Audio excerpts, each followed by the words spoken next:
Let's get right into it. Welcome to our explainer, everyone. Gather around because today we are stepping right up to the very edge of existence to explore a truly breathtaking theatrical narrative. We're going to dive deep into the Sapphire Ledger of shattered symmetry and unpack the magnificent tragedy of creation's final hour. We're talking absolute order, absolute chaos, and the ultimate unmaking of the universe. You look tired, architect. Just let that line linger for a second. This simple, almost playful observation is the exact moment the absolute silence of the abyss shatters. It's the inciting incident of our cosmic play.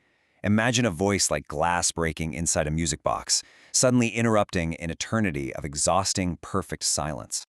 Prologue, the Sapphire Stage. Setting, the cosmic board.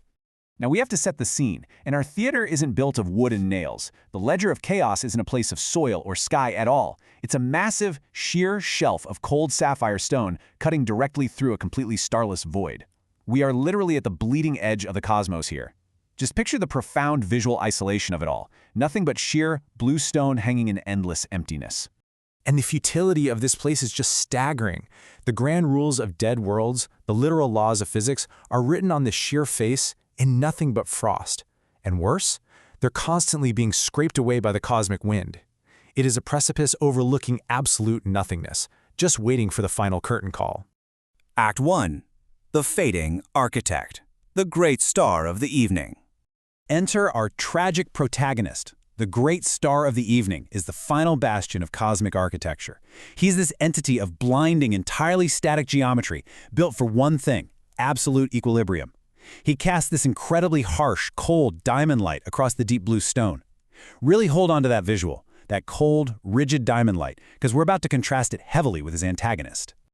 To him, existence isn't a mystery, it's a math problem, a mathematical equation that absolutely must be solved.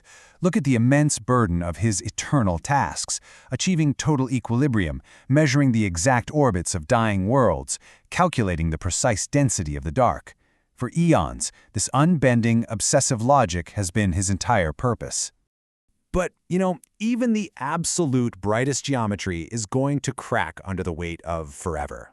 His light is actually flickering. The immense, unimaginable strain of holding back the infinite night has fractured his crystal form.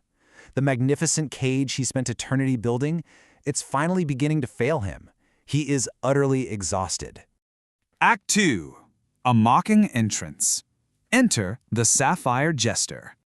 Right on cue, we get this brilliant theatrical collision. On one side, you have the star, cold diamond light, rigid logic, and a voice like a heavy, desperate iron bell.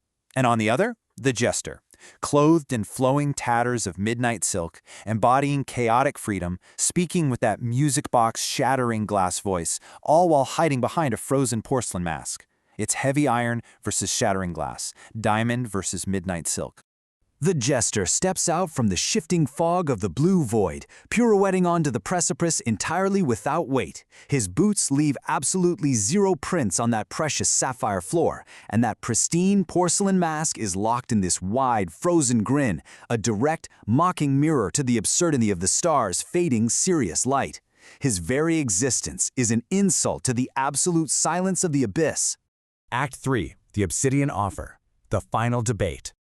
The great star tries to hold his ground. The equations are balancing. The order of the evening will be maintained. He speaks with that desperate authority of an iron bell, right? He is just utterly convinced his fading math can somehow still hold back the night. It's heartbreaking, really, an architect refusing to see the deep cracks in his own foundation. Maintained. The jester literally laughs, peering right over the edge into the nothingness below. You have turned the cosmos into a magnificent cage. See, the jester isn't offering destruction out of some kind of pure malice. He's pointing out a hard truth. The absolute order the star constructed is a prison. This precious geometry wasn't saving the universe at all. It was suffocating it. The jester points to the runes carved into the sapphire stone. Every single line is a boundary. And every boundary is just a slow, agonizing death. The logic of the star is literally choking the life out of existence. Order prevents the fall, the star counters and his diamond edges flare fiercely in denial. It's this blinding, intense heat, but make no mistake, it's entirely defensive. He is absolutely terrified of what happens if his mathematics fail, clinging desperately to the only truth he's ever known. The jester steps closer, whispering the sweet, undeniable truth right to him. The fall is already here. You call it chaos. I call it the beautiful relief of letting go. And wow, this is the absolute thematic heart of our explainer today. The magnificent cage is already collapsing. Letting go isn't destruction. It's profound, necessary relief. And this gives us the ultimate visual standoff of the story. Think about it, a frozen porcelain mask of dead joy, reflecting the brilliant, frantic, dying glare of the star. An architect finally realizing his math is irreparably flawed, forced to stare right into the face of chaotic freedom. Then comes the final, crucial prop of our play. The jester extends a hand gracefully wrapped in that midnight blue silk, and right there, spun in his slender fingers, he offers a simple, dark stone. A single, totally unpolished shard of raw obsidian. So what does this shard actually mean? It is the raw catalyst of pure unlegislated potential. It's the absolute antithesis to the star's rigid, carved runes. While the runes represent strict boundaries and slow death, this raw obsidian represents completely formless, unwritten possibility. It is the absolute freedom of the void. Caught between the terrifying nothingness of the abyss below and the beautiful relief offered by the dark shard in the jester's hand, the fading architect does something he literally hasn't done in eons. He pauses. He looks from the shard to the endless void. The unbending logic actually hesitates. And in that one single moment of hesitation, the universe changes forever. For the very first time since the dawn of creation, the blinding, static geometry of his light actually begins to warp. The rigid diamond form finally yields to the possibility of the silk and the obsidian. The shattering has officially begun. As our cosmic stage goes dark and that brilliant geometry finally dissolves into the quiet sapphire sleep, I want to leave you with this final thought. What happens when your magnificent cage runs out of air? When the boundaries you've built begin to crack under the weight of forever? Will you yield the ledger, let the ink run, and embrace the beautiful relief of letting go?